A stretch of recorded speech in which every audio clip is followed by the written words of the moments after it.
Bueno, pues el siguiente video habla acerca de la representación de un sistema dinámico en variables de estado.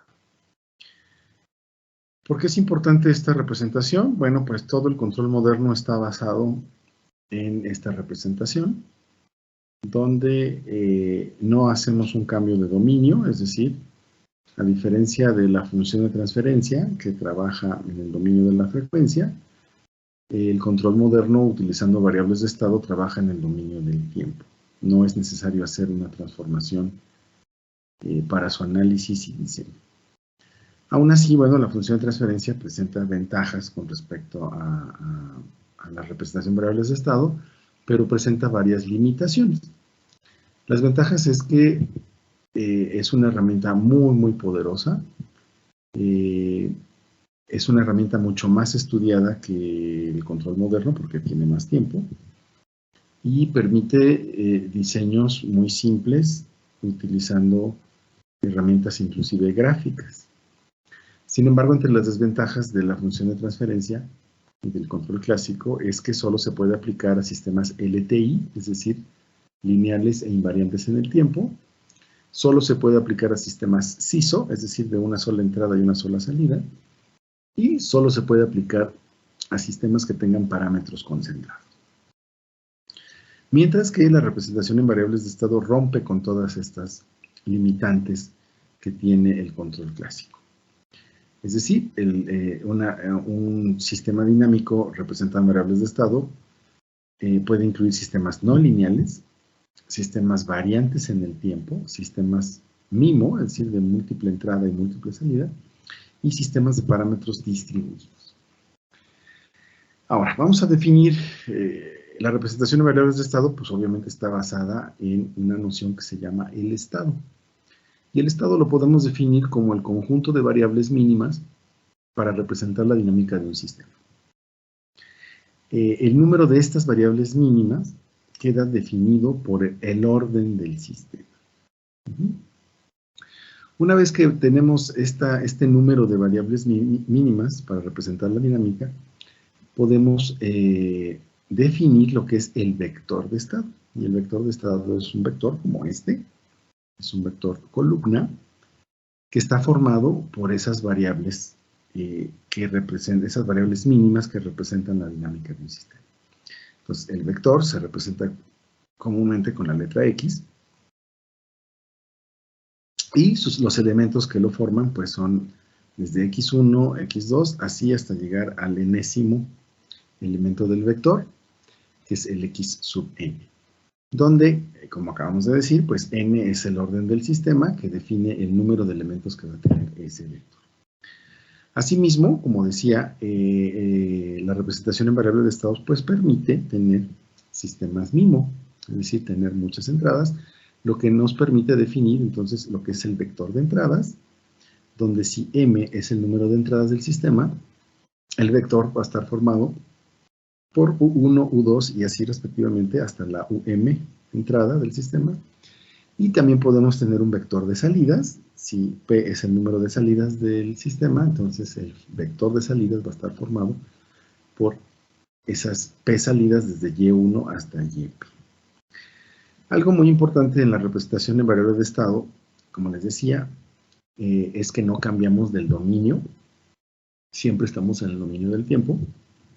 Y básicamente es reescribir la ecuación diferencial ordinaria que describe el comportamiento dinámico de un sistema, que es una ecuación diferencial de orden n, es reescribirla como n ecuaciones diferenciales, todas de primer orden, más una ecuación de salida que es algebraica, que no implica ninguna derivación.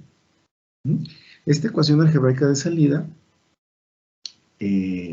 pues forma los elementos del vector de salidas a partir de P funciones. Recordemos que P es el número de salidas, pues vamos a tener P funciones de salida que solo van a depender del estado y de sus elementos y del vector de entrada y de sus elementos.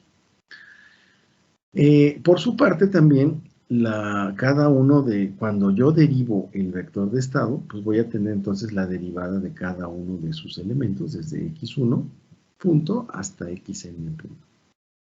Y cada una de esas derivadas de los elementos del vector va a ser igual a una función, por lo que voy a tener n funciones desde f1 hasta fn, que también solo dependan del estado y de la entrada. A las funciones que forman las derivadas de los estados se les llama f's comúnmente, y a las funciones que se utilizan para formar las p salidas se les denomina g. Por lo tanto, la derivada del vector de estado, pues en realidad se puede formar con las n funciones f's, y el vector de salida se puede formar con las p funciones g. El vector de entradas pues sigue siendo el mismo, con m entradas desde u1 hasta un. Entonces, en un sistema MIMO, estas funciones f y g, n para f's y p para g's, pues pueden ser funciones no lineales, pueden ser funciones de parámetros distribuidos, pueden ser funciones variantes en el tiempo y pueden ser funciones estocásticas. Es decir, funciones que tengan, funciones que incluyen, funciones probabilísticas. Ok, entonces, hay un caso especial cuando estas funciones, las f's y las g's, que forman el vector de salidas y el vector de estado, son lineales y de parámetros concentrados, entonces vamos a tener esta forma. La f1, que va a depender del estado y de la entrada, siempre la vamos a poder escribir así, como una combinación lineal de los n estados por algún coeficiente, y una combinación lineal de las entradas, también multiplicadas por algún coeficiente. Muchos de estos coeficientes pueden ser 0, no necesariamente va a depender de todos los elementos del estado y de todos los elementos de la entrada, pero en general algunos de estos coeficientes van a ser ceros, otros no. Y así podemos describir las n funciones que me van a formar la derivada del vector de estado. Insisto que si entonces las funciones f y g son lineales y de parámetros concentrados, entonces además de poderlas escribir así, podemos llegar a una forma que se llama la forma matricial. Y vean, lo único que estoy haciendo es escribirlo en forma de una matriz multiplicada por el vector de estado, más otra matriz multiplicada por el vector de entradas. El vector de estado tiene dimensiones de n por 1, el vector de entradas de m por 1, por lo tanto de ahí se deduce las dimensiones que debe tener esta matriz, la que está multiplicando al vector de estado, que debe de ser de n por n, y a la otra matriz que multiplica al vector de entradas, que en este caso va a ser de n por m. A la matriz que multiplica al vector de estado se le llama matriz de estado y generalmente se utiliza una letra A mayúscula para representarla. Y a la matriz que multiplica a las entradas se le llama matriz de entrada y se simboliza generalmente con la letra P. Obviamente la dimensión del estado derivado pues debe de coincidir con la dimensión del estado. Básicamente es el estado, pero derivado elemento por elemento. Entonces, estas dimensiones surgen de la necesidad de que cada una de estas multiplicaciones de matriz por vector me tiene que dar de dimensión n por 1. Entonces, una vez que lo lleve a esta forma, una forma compacta de una matriz multiplicada por el vector de estado y otra matriz multiplicada por el vector de entrada, puedo reescribir el sistema de esta manera, donde los coeficientes de A y de B pues, son constantes. En caso de que los coeficientes no sean constantes y sean funciones del tiempo, también puedo reescribirla de esta forma. La única diferencia es que los coeficientes de A y B pues, van a depender explícitamente del tiempo. Por lo tanto, me permite llevar esta forma compacta a sistemas lineales invariantes con el tiempo y sistemas lineales variantes con el tiempo. Por su parte, la salida, en este caso el vector de salida, que está formado por P elementos, si, como dijimos hace rato, el sistema es lineal y de parámetros concentrados, entonces se puede reescribir de esta forma. Recuerden que la salida va a estar formada por una combinación de los estados y de las entradas, que son los que definen las funciones G. Entonces vamos a poder reescribir estas funciones siempre por coeficientes que multiplican a cada uno de los elementos de los estados y coeficientes que multiplican a cada uno de los elementos de la entrada.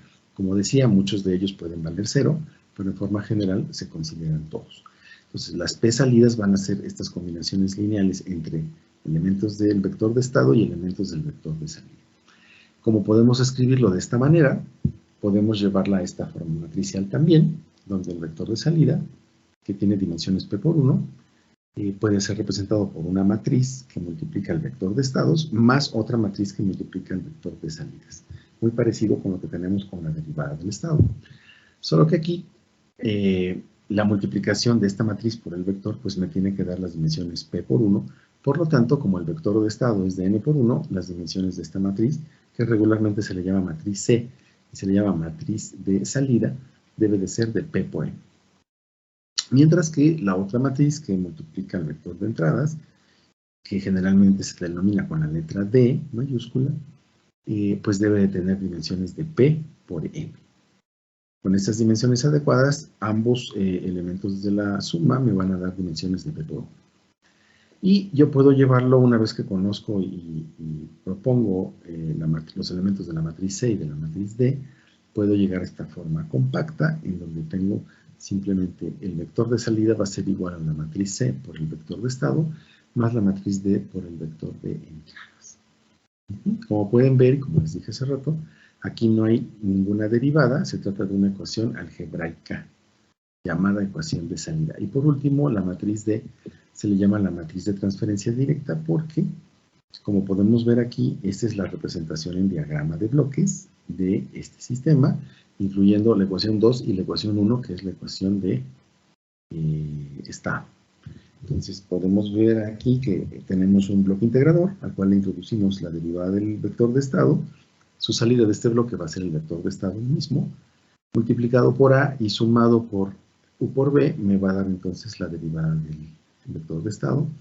Por su parte, si yo multiplico X por C y lo sumo con U por D, me van a formar el vector de estado, el vector de salida. De aquí surge claramente el por qué el nombre de D es matriz de transferencia directa. Como se puede ver en el diagrama de bloques, pues la salida puede depender directamente de la entrada sin pasar por la dinámica del estado. Por eso se le llama de transferencia directa. ¿Cómo depende la salida? Directamente de los valores de la entrada. Esto es poco común, hay que recalcarlo. Generalmente esta matriz D está llena de ceros, pero en algunos sistemas eso puede ocurrir.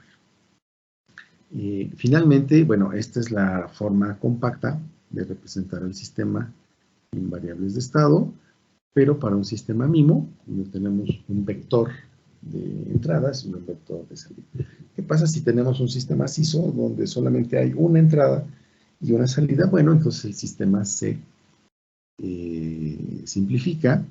La A sigue siendo una matriz de n por n, pero el B ya no es una matriz. Aquí la dibujamos con B minúscula, precisamente porque ahora es un vector columna de n por 1. C tampoco es matriz, ahora es un vector renglón de 1 por n. Y D se convierte en un escalar de 1 por 1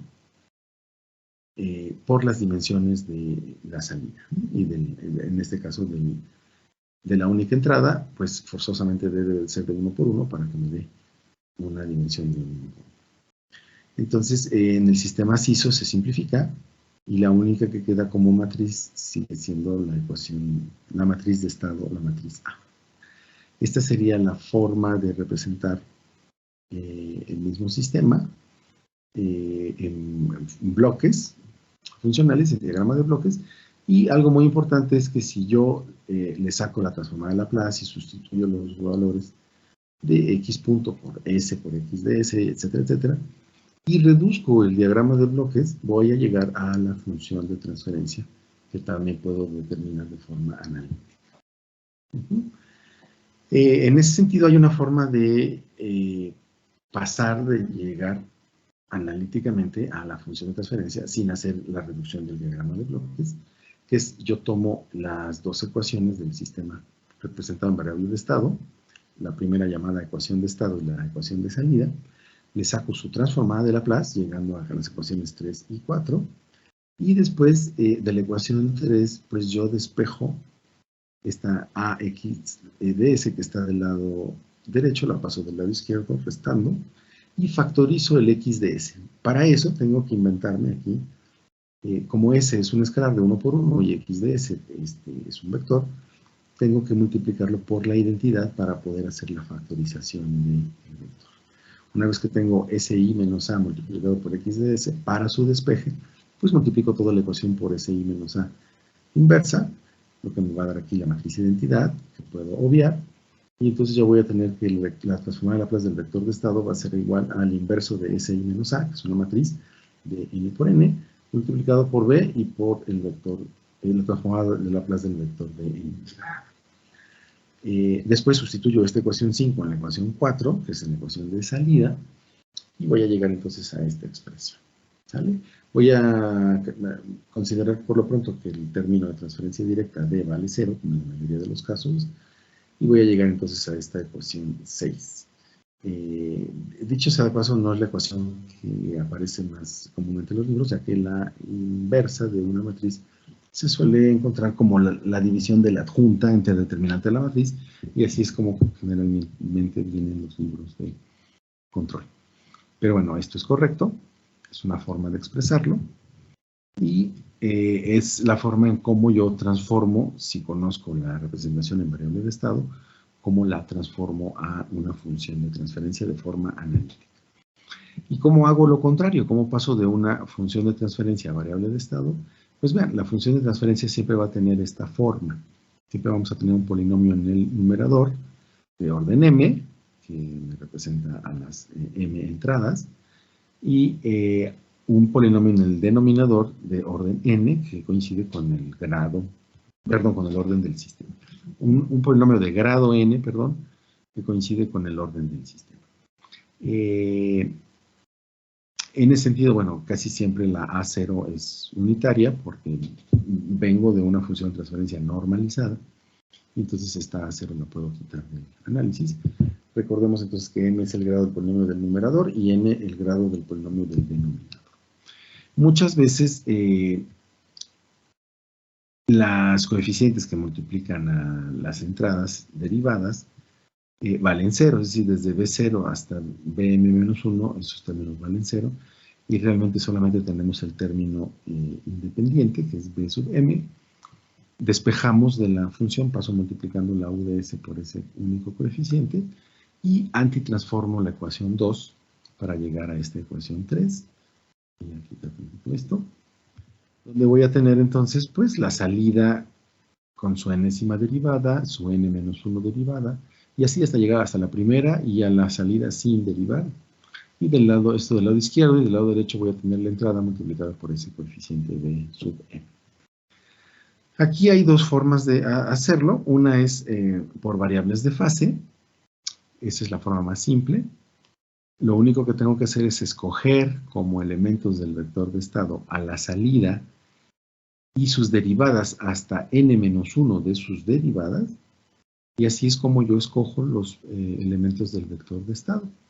Si lo hago de esta manera, entonces cuando yo saque la derivada de ese vector, la derivada de x1 punto va a ser exactamente igual a x2, la derivada de x2 punto va a ser exactamente igual a x3, y así sucesivamente hasta que llegue a la enésima derivada del vector de estado. Pero la enésima derivada del vector de estado, pues va a ser la yn, que esa la voy a poder obtener de esta ecuación 3. Despejo todos estos términos, los paso restando del lado derecho y los sustituyo aquí. Vean que simplemente es la ecuación 3, donde yo despejé la y de t derivada a la enésima, que es xn punto, la despejo y entonces aquí voy a tener esta expresión. Eso me forma entonces mis funciones 1, 2, 3, así, hasta la enésima función. Y siempre que escojamos este método de escoger los elementos del vector de estado por variables de fase, voy a llegar a esta forma, que se le llama la forma por variables de fase. Bueno, eso será todo por este video. Luego vamos a ver la otra forma de transformar o representar o determinar más bien el vector de estados, que se llama por variables físicas. Nos vemos la próxima.